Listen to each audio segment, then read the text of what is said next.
Summer holidays வந்தாச்சு நம்ம GT Holidays வந்தாச்சு. GT Holidays, South India's #1 travel brand. மார்க்கெட்லயே கம்மி சேதாரத்துல இன்னும் 1% தள்ளுபடி கொடுப்போம். ஓகே, வைரநக கேரட்டுக்கு 5000 தள்ளுபடி கொடுப்போம். தள்ளுபடி திருவிழா. ஆச்சி பாதாம் ட்ரிங்க். ஆச்சி பாதாம் ட்ரிங்க் ஒன்னு வாங்குனா ஒன்னு ஃப்ரீ.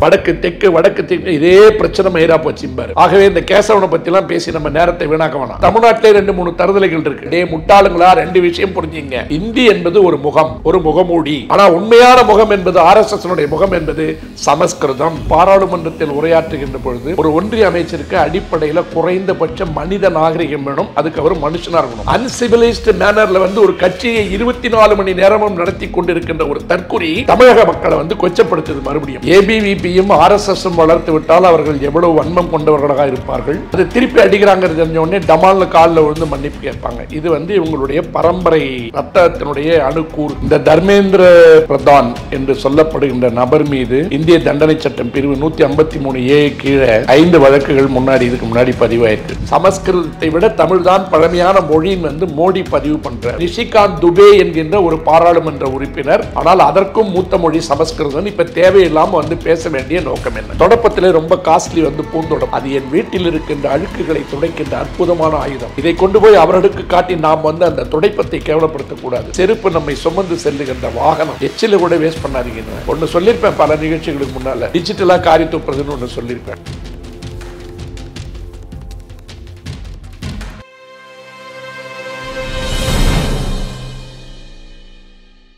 நக்கிரன் நேயர்களுக்கு வணக்கம். நாடாளுமன்றத்தில் ஒன்றிய கல்வித்துறை அமைச்சர் தர்மேந்திர பிரதான் அவர் தமிழச்சி தங்கபாண்டியன் எம்பிக்கு பதில் சொல்லும் பொழுது PMC திட்டத்தை முதல்ல ஏற்றுக்கிறேன்னு சொல்லிட்டு யூட்டர்ன் அடிச்சிட்டாங்க, தமிழகத்தில் இருக்கிறவங்க நாகரிகமற்றவர்கள் அப்படிங்கிற வார்த்தையை பயன்படுத்தினார். இதற்கு கனிமொழி உள்ளிட்ட திமுக எம்பிகள் கடும் எதிர்ப்பு தெரிவித்தாங்க. தமிழகத்திலையும் திமுகவினர் கடும் எதிர்ப்பு தெரிவித்தாங்க மத்திய ஒன்றிய அமைச்சருக்கு. நேற்றிலாம் அவருடைய உருவபூமியெல்லாம் எரிக்கப்பட்டது. இன்றும் நாடாளுமன்றத்துக்கு முன்பு திமுக எம்பிக்கள் மற்றும் கூட்டணி கட்சி எம்பிக்கள் தர்மேந்திர பிரதான் மன்னிப்பு கேட்கணும், இல்லைனா பிரதமர் நடவடிக்கை எடுக்கணும், பதவி விட்டு நீக்கணும்னு சொல்லி போராட்டம்லாம் பண்ணுறாங்க. இது குறித்து நம்மிடம் கருத்துக்களை பகிர்ந்து கொள்ள இணைந்திருக்கிறார் சென்னை உயர்நீதிமன்ற மூத்த வழக்கறிஞர் திரு வே. பாலு அவர்கள். வணக்கம் சார். வணக்கம் ராஜவேல். தர்மேந்திர பிரதான் ஒன்றிய கல்வித்துறை அமைச்சர் தமிழச்சி தங்கபாண்டியன் திமுக MP அவர்கள் நாடாளுமன்றத்தில் பேசுகிறாங்க. புதிய கல்விக் கொள்கை திட்டம் தொடர்பாகவும் PMC திட்டம் தொடர்பாகவும் பேசுகிறாங்க. அப்போ பேசும்பொழுது அதற்கு பதிலளித்து பேசுகிறார் தர்மேந்திர பிரதான். அப்போ இவங்க யூட்டர்ன் அடிக்கிறாங்க. இந்த விஷயத்தில் புதிய கல்விக் கொள்கை விஷயத்தில் யூட்டர்ன் அடிக்கிறாங்க. முதல்ல ஒப்புக்கொண்டு பிறகு மாற்றி பேசுகிறாங்க. தமிழகத்திலேருந்து அவங்க நாகரிகமற்றவர்கள் அப்படிங்கிற வார்த்தையை பயன்படுத்தி இருக்கிறாங்க அப்படிங்கிற குற்றச்சாட்டை திமுக எம்பிகள் வைத்து போராட்டம்லாம் பண்ணாங்க. அப்புறம் நான் அந்த மாதிரி பேசவே இல்லை, ஒருவேளை அவங்க மனசை நான் பேசியிருந்தது புண்பட்டு இருந்ததுன்னா திரும்ப பெறுறாங்க அந்த வார்த்தைகளை அப்படின்னு சொல்கிறார். எப்படி பார்க்குறீங்க?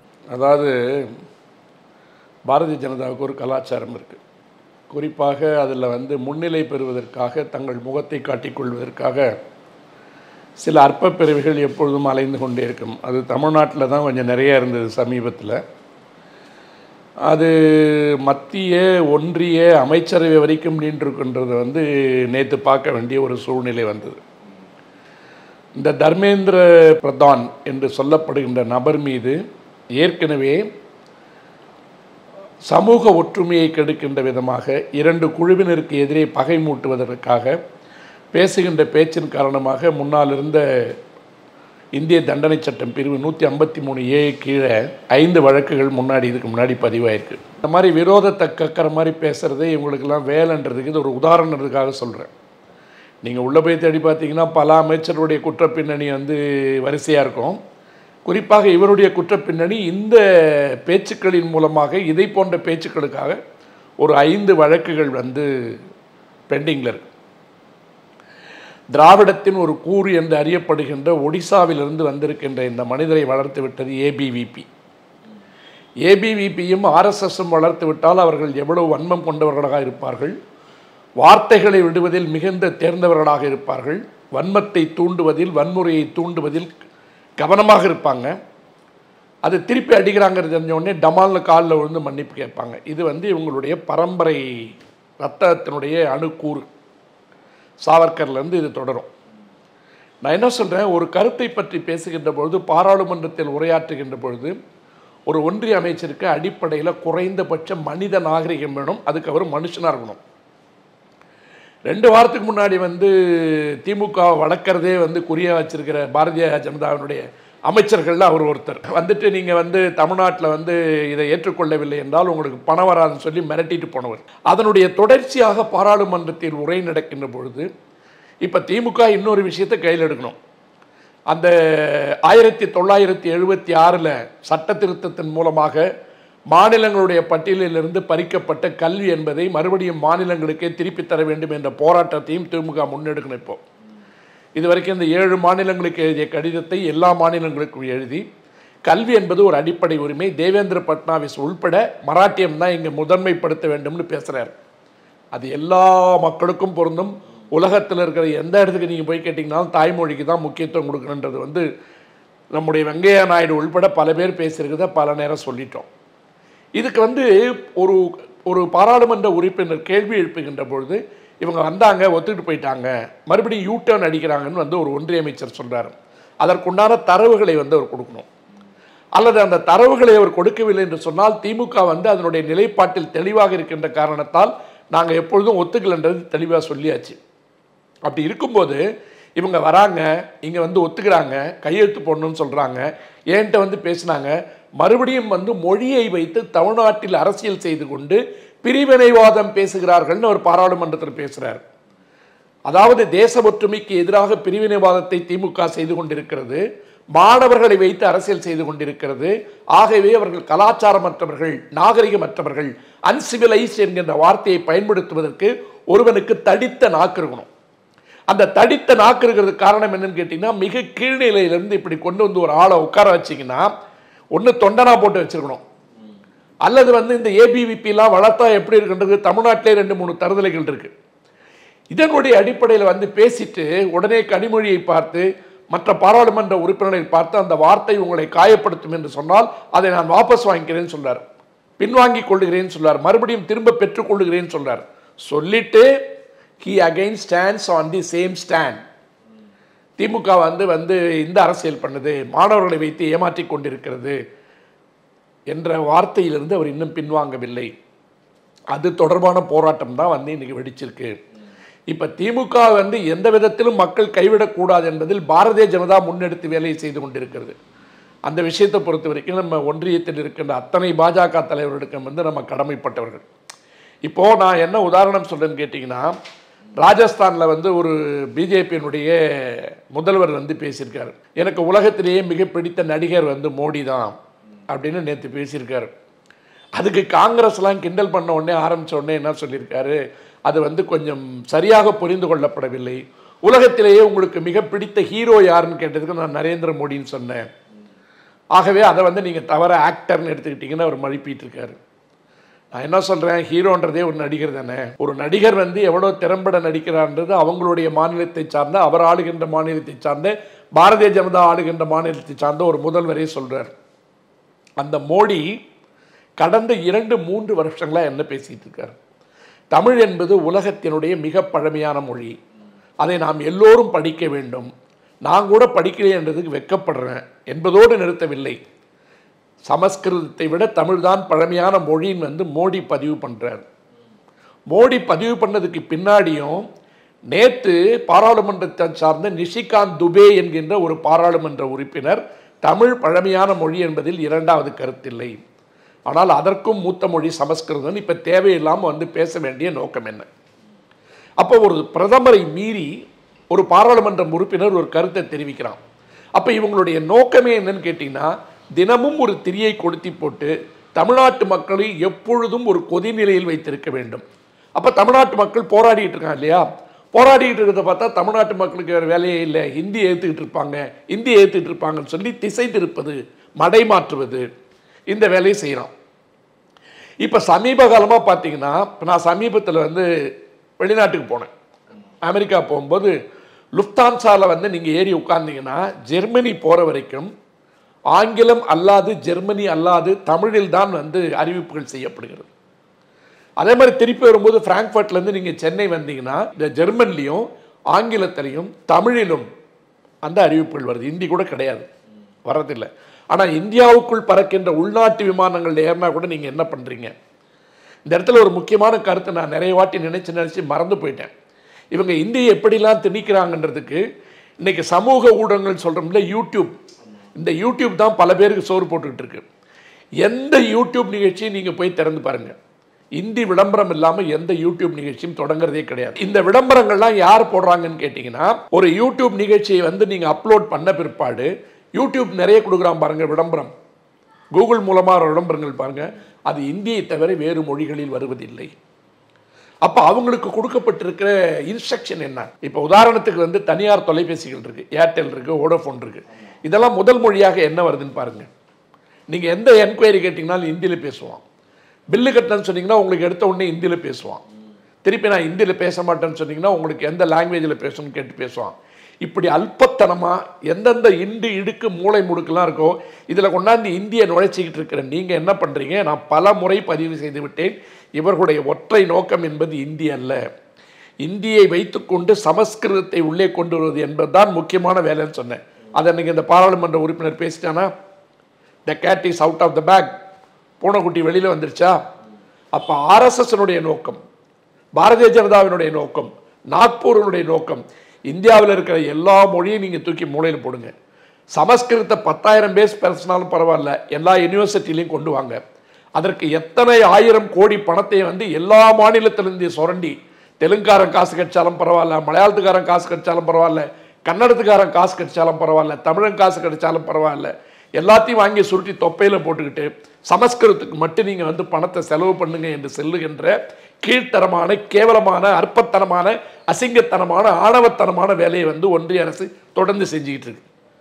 இல்லைன்னா இப்படி ஒரு பிரதமர் வந்து பேசுகிறாரு, யுனைடெட் நேஷன்ஸில் போய் பேசுகிறாரு, எங்கே போனாலும் உலகத்தினுடைய மூத்த மொழி தமிழ் மொழின்னு பேசுகிறாரு. அப்போ நீங்கள் யாரை ஏமாத்துறீங்க? இப்போ இப்படி பேசிக்கிட்டு இருக்கிற இடத்துல அதை பேசின ஒன்றிய அமைச்சர், என் வார்த்தைகள் காயப்படுத்துமானால் அதை நான் வித்ட்ரா பண்ணிக்கிறேன், திரும்ப பெற்றுக்கொள்ளுகிறேன், வருத்தப்படுகிறேன் பேசுகிறார். ஆனால் தமிழ்நாட்டில் இருக்க தருதலைங்க வந்து 3 கிளம்பியிருக்கு மறுபடியும். அதில் அந்த தமிழ்நாட்டினுடைய பாரதிய ஜனதா கட்சி தலைவர் இருக்கார் பாருங்க, தர்மேந்திர பிரதான் பேசுனதில் என்ன தப்பு? அவர் சரியாக தானே பேசியிருக்காரு. திமுகவுக்கு கலாச்சாரம் இருக்கா? அவர்கள் கலாச்சாரமற்றவர்கள் என்று அன்சிவிலைஸ்டு மேனரில் வந்து ஒரு கட்சியை 24 மணி நேரமும் நடத்தி கொண்டிருக்கின்ற ஒரு தற்குறி தமிழக மக்களை வந்து கொச்சப்படுத்துது. மறுபடியும் தமிழர்கள் மொத்தத்தில் கலாச்சாரமானவர்கள் அல்ல, அவர்களுக்கு கலாச்சாரம் கிடையாது என்று சொல்லுகின்ற ஒரு மந்திரியை எதிர்த்து தமிழ்நாட்டுடைய பாரதிய ஜனதா கட்சியினுடைய தலைமையும் மற்றவர்களும் முதல்ல குரல் கொடுக்கணும். முதல்ல குரல் கொடுக்கணும். உனக்கு தமிழ்ன்றதே வரமாட்டேங்குது, தமிழ் தமிழுங்கிற, என் வாயிலிருந்து ஒழுவுது ஒழுவுதுங்கிற, ஒழுகிறது என்று சொல்லுகின்ற வார்த்தையை, தமிழ் என்று சொல்லுகின்ற வார்த்தையை நகரம் சரியாக உச்சரிக்க தெரியாத ஒரு மனிதன், மாமனிதன். அவர் தான் கர்நாடகாவில் தேர்தல் பிரச்சாரத்தில் ஈஸ்வரப்பா போய் மைக்க பிடுங்கி கீழே போட்டு தமிழ்தாய் வாழ்த்தை நிறுத்தினார். கடந்த முறை அந்த இடத்துல நட்டை மரம் போல நின்று கொண்டிருந்த நம்ம தமிழக பாரதிய ஜனதா கட்சியினுடைய தலைவர் தான் தர்மேந்திர பிரதான் மன்னிப்பு வாங்கிய பின்னாலும், வருத்தம் தெரிவித்த பின்னாலும் அவர் பேசியதில் தப்பில்லைன்னு சொல்றதுக்கு எவ்வளவு தலக்கணம் இருக்கணும். இப்போ நீங்கள் இவருடைய தொடர்ந்து ஸ்டேட்மெண்ட் எடுத்துங்க, எனக்கு தனிப்பட்ட முறையில் யாரையும் பேசணும்னு அவசியம் இல்லை. அதாவது ஒரு பத்திரிகைக்காரன் போனால் குரங்கு மாதிரி குதிக்கிறீங்க, நான் கேள்வி கேட்குறேன், உங்களுக்கு தெம்பு இருக்கா? மக்களால் தேர்ந்தெடுக்கப்பட்ட ஒரு மாநிலத்தினுடைய துணை முதல்வரை பார்த்து உனக்கெல்லாம் ப்ரிலிமினரி எக்ஸாம் எழுதினா கூட நீ பாஸ் பண்ண மாட்டேன், அதாவது ஐபிஎஸ் ஐஏஎஸ்க்கு வந்து அந்த முதன்மை தேர்வு எழுதுகிறாங்கல்ல, அதை எழுதினா கூட இவர் பாஸ் பண்ண மாட்டாராம். உதயநிதி வந்து லயலா காலேஜில் படிச்சுட்டு வந்தவர். லயலா காலேஜில் சீட்டு கிடைக்கிறது எவ்வளோ பெருமைன்னு இவங்க கட்சிக்காரனை கேட்டாவே தெரியும். நீ வந்து ஆக்ஸ்போர்டுக்கு ஒரு 2-3 மாதம் டிப்ளமோ கோர்ஸ் படிக்க போனதுக்கே நீ எவ்வளோ வந்து பீத்திக்கிட்டு விளம்பரம் பண்ணிக்கிட்டுன்றது வந்து மக்களுக்கு தெரியும். இப்படி தனிப்பட்ட முறையில் தாக்குதல் நடத்துகின்ற அநாகரிகமான வழக்கத்தை அரசியல் வாழ்வாக கொண்டிருக்கின்ற 3 பேர் வந்து இன்னைக்கு எல் முருகன் ஒன்று, தமிழிசை ஒன்று, பாஜக மாநில தலைவர் ஒன்று. நான் எச் ராஜா பேரை ஏன் சொல்லன்னா, எச் ராஜா வந்து நேரடியாக தெரியும், அவர் இப்படிதான்றது வந்து நேரடியாக தெரியும். ஆனால் தமிழ் போர்வையை போர்த்தி கொண்டு, திராவிட முகத்தை வைத்துக் கொண்டு நீங்கள் தமிழ் மக்களை வந்து கொச்சப்படுத்தும் போது பேசினவரே மன்னிப்பு கேட்டார். உனக்கு என்ன அவ்வளோ ஆணவம்? நேற்று வாட்டாள் நாகராஜ் ஒரு அறிக்கை விடுறான், மேகதாது அணை கட்டுவதற்கு தமிழ்நாடு ஒப்புக்கொள்ளவில்லை என்றால் இங்கே ஒரு படம் கூட தமிழ் படம் ஓடாது என்ற அறிக்கை வந்து நேற்று வருது. கர்நாடகாவில் இருக்கவன் சொரணையோடு இருக்கானா, நம்ம சொரணையாக இருக்குமா?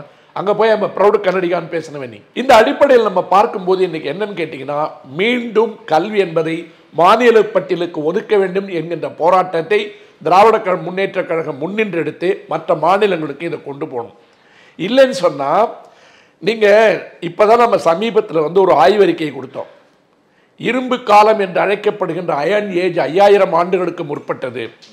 இரும்பினுடைய படிவங்கள் தமிழ்நாட்டில் கிடைத்தவுடனே 5000 ஆண்டுகளுக்கு முன்னால கலாச்சாரம் தமிழ்நாட்டில் இருக்கு என்பதை உலகத்துக்கு வந்து மெய்ப்பிச்சிட்டோம். எத்தனை வாட்டி இந்த கிறுக்கணுங்களுக்கு போய் நம்ம மெய்ப்பிச்சிட்டு இருக்கிறது? நம்ம வேலை இல்லை.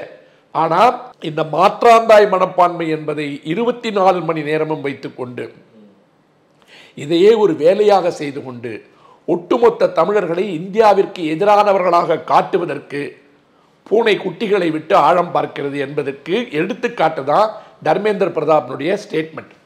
ஏன்னா நீங்கள் தொடர்ந்து பேசுகிறான் பாருங்க. இங்கே வரும்போது கொடுக்க மாட்டேங்கிறாரு. நேற்று கூட என்ன சொல்லியிருக்காரு?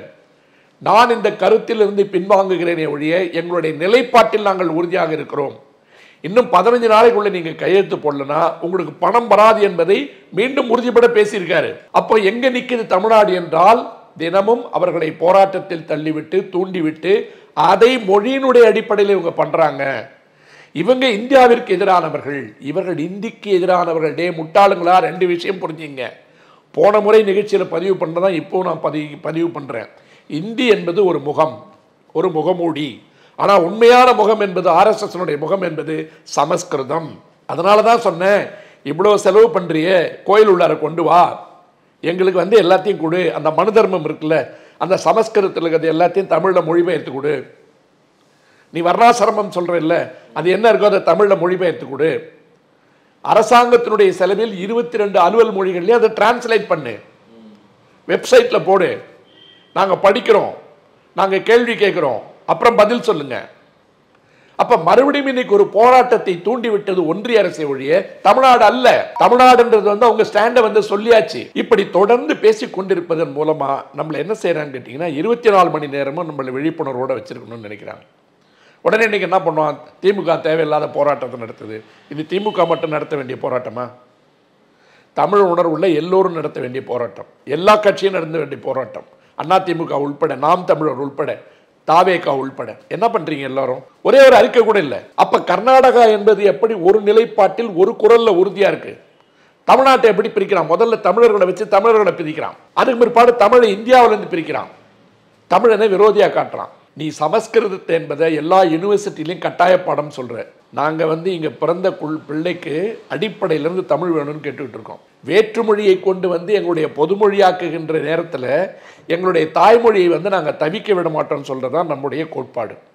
இதை தொடர்ந்து செஞ்சுக்கிட்டு இருக்கிறது வந்து மட்டும் இல்லாமல் ரொம்ப அவமானகரமான மொழியில் பேசுறது, கீழ்த்தரமாக பேசுறது.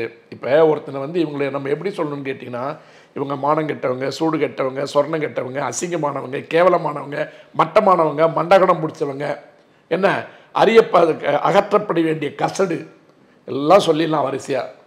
சொல்லி முடிச்சுட்டு உங்களுடைய மனது வருத்தப்படுமானால் நான் என்னுடைய வார்த்தைகளை பின்வாங்கிக் கொள்கிறேன் என்று சொல்வது அதை விட கேவலம். பேசுவதற்கு முன்னால் இது எப்படி மக்களை காயப்படுத்தும் என்பதை உணர வேண்டும். மறுபடியும் மறுபடியும் 2வது இடத்தில் இருக்கின்ற ஒரு மாநிலத்தை, வளர்ச்சி பெற்ற ஒரு மாநிலத்தை எங்களிடமிருந்து சுரண்டி கொண்டு சென்று அடுத்த மாநிலங்களுக்கு டிஸ்ட்ரிபியூட் செய்து கொண்டிருக்கின்ற நீங்கள் ஒரு மாநிலத்தை தொடர்ந்து பகைவர்களாகவே நடத்தி கொண்டிருப்பார்கள் என்று சொன்னால் ஒட்டுமொத்த தமிழ்நாடு வந்து அதை எதை கொண்டு அடிக்கணுன்றது வந்து எனக்கு சொல்ல தெரியல. ஏன் அப்படி சொல்ல வரேன்னு கேட்டீங்கன்னா, இது தொடர்ந்து நடக்குது. இப்ப மோடி வந்து இதை கண்டிச்சிருக்கணும். தர்மேந்திர பிரதான் சொன்னதுல என்ன தப்பு கண்டீங்க? உண்மைதானே சொல்லியிருக்கிறாரு அப்படிங்கிறாரு பாஜக மாநில தலைவர். அந்த மாநில தலைவருக்கு சூடும் கிடையாது, சொரணையும் கிடையாது. திருப்பி அதை பற்றி நம்ம பேசணும். அவர் என்ன பண்ணுவார்னு கேட்டிங்கன்னா, வடக்கு தெற்கு இதே பிரச்சனை மயிரா போச்சும்பாரு. அவர் பயன்படுத்துகிற வார்த்தையெல்லாம் என்ன வார்த்தை? யாராவது ஒருத்தர் போய் மன்னிப்பு கேட்குறீங்களான்னு கேட்டு அந்த மன்னிப்பு கூந்தல்லாம் நான் கேட்க மாட்டேங்கிறாரு. அவர் வேற ஒரு பொருள் வர மாதிரி வேற ஒரு வார்த்தையை சொல்கிறாராம். ஆகவே இந்த கேசவனை பற்றிலாம் பேசி நம்ம நேரத்தை வீணாக்க வேணாம். அடுத்தது போராட்டம் தொடர்ந்து திமுக நடத்துமா? அது எப்படி பார்க்குறீங்க? அங்கே போராட்டமும் நடக்குது, எலெக்ஷன் வேறு வருது. இதை வந்து என்ன செய்யும் மத்திய அரசு? என்ன செய்யும்? இல்லை, இது வந்து தமிழர்கள் சார்ந்த பிரச்சனை. தமிழர்களுக்கு சூடு இருக்கா சொர்ணம் இருக்கான்றது ஏற்கனவே 2-3 தேர்தல்களில் பாரதிய ஜனதாவுக்கு பாடம் நடத்தியவர்கள் தான் தமிழ்நாட்டு மக்கள். மறுபடியும் ஓட அடிப்பாங்க. என்னன்னு கேட்டிங்கன்னா, கொஞ்சம் நெஞ்சம் வந்து திமுக பிடிக்காமல் ஓட்டு போடணும்னு நினச்சா கூட திமுக தவிர வேறு யாருக்கும் ஓட்டு போடக்கூடாதுன்ற வேலையை வந்து தொடர்ந்து திமுகவினுடைய கொள்கை பரப்பு செயலாளர்களாக பாரதிய ஜனதாவில் வந்து பல பேர் வேலை செஞ்சிட்ருக்காங்க. அது நம்ம சகோதரி தமிழிசை, பாரதிய ஜனதா கட்சியினுடைய தமிழ்நாட்டு தலைவர், எல்முருகன் போன்றவர்கள் வந்து திமுகவுக்காக வேலை செய்கிற பிஜேபிக்காரர்கள். அப்போ அது ஒரு பக்கம் இருக்கட்டும். இப்போ இந்த உரிமை மீறல் பிரச்சனை என்பதை பாராளுமன்றத்தில் கொண்டு வருவதை இதோடு விட்டுவிடக்கூடாது. என்ன காரணம் சொல்லிங்கன்னா, எந்த மாநிலத்தை சார்ந்தவர்களையும் இப்படியெல்லாம் பேசக்கூடாது என்பதற்கு இதையும் தமிழ்நாடு தான் முன்னெடுத்து முன்மாதிரியாக செய்து கொண்டிருப்பது என்பதை ப்ரூவ் பண்ண வேண்டிய நேரம் வந்து நமக்கு வந்துருச்சு. நிரூபிக்க வேண்டிய கட்டாயம் நமக்கு வந்துருச்சு. ஒரு முறை வலிக்கின்ற இடத்தில் கை வைத்தால் நாம் வாங்கி கட்டிக்கொள்வது மட்டுமல்லாமல் வாழ்நாள் முழுக்க அந்த வலியை மறக்கக்கூடாது என்ற பாடத்தை வந்து தமிழ்நாடு வந்து செய்யணும். ஏன்னா எப்போ பார்த்தாலும் பேச வேண்டியது, மன்னிப்பு கேட்குறது, ஏன் அட்மின் போட்டான்னு சொல்கிறது, கோர்ட்டில் வந்து கதறது, அங்கே போய் மன்னிப்பு கேட்குறது, இப்படிப்பட்ட ஒரு கீழ்த்தரமான அரசியலை செய்து கொண்டிருக்கின்ற ஒரு இடத்துல நான் குறிப்பாக இந்த செய்தியை வந்து ஆளும் கட்சிக்கு தமிழ்நாட்டுக்கு சொல்லணும்னு நினைக்கிறேன். பகைவர்க்கும் அருள்வாய் நன்னெஞ்சே பகைவர்க்கு அருள்வாய் புகை நடுவினில் தீயும் இருக்கும் அப்படின்னு பாரதியார் பாட்டு ஒன்று உண்டு. இந்த பகைவனுக்கு அருள்கின்ற நன்னெஞ்சுன்றது வந்து ஒரு நாகரிகம். இந்த நாகரிகத்தை வந்து நம்ம அதிகமாக கடைபிடிச்சோம்னா அதுவே அநாகரிகமாக மாறின்னு சொல்லியிருக்கேன். அதாவது வந்து எதிரிகள் போற்றி புகழ்கின்ற புகழுரையை கேட்பதற்காக அவர்களையும் அணைத்து கொள்ள வேண்டும் என்பது கொஞ்சம் நாகரிகம். ஆனால் அந்த புகழுரையே வந்து உங்களுக்கு பாராட்டு உரை என்று நீங்கள் நினைக்க ஆரம்பிச்சிட்டிங்கன்னு சொன்னீங்கன்னா, தொழுத கையுள்ளும் படை ஒடுங்கும் ஒன்னார் அழுத கண்ணீரும் அனைத்து என்ற திருக்குறளோடு நான் இந்த இடத்துல நிறுத்தி விரும்புகிறேன். ஏன்னா எப்போவுமே வந்து இந்த கேப்டிவிட்டி சிண்ட்ரோம், ஸ்டாக்ஹோம் சிண்ட்ரோம்னு ஒன்று இருக்குது. ஒருத்தனை கடத்திட்டு போய் வச்சுட்டு 20-25 நாள் கழிச்சு விட்டான்னா அவன் வந்து என்னை நல்லா கவனிச்சிக்கிட்டான், 3 மணி நேரம் எனக்கு தண்ணி கொடுத்தான், எனக்கு சாப்பாடு போட்டான்னு சொல்லிட்டு அவன் மேலே வந்து அவனுக்கு பெரிய ஒரு பரிவு வந்துடும். இதுக்கு கேப்டிவிட்டி சிண்ட்ரோம், ஸ்டாக்ஹோம் சிண்ட்ரோம்னு பேர். அந்த மாதிரி எதிரிகள் பாராட்டுகின்ற புகழுரையை வந்து நீங்கள் உண்மை என்று நினைத்தால் உன் கோட்டைக்குள்ளார அவன் நுழைஞ்சிட்டான்னு அர்த்தம். எல்லாரையும் பக்கத்தில் வச்சுட்டு பாராட்டுரை கேட்டுக்கிட்டு இருக்க ஆரம்பிச்சிருக்கீங்க. உங்களுடைய சுயமதிப்பு என்ன என்பதை நீங்கள் உணர வேண்டும்.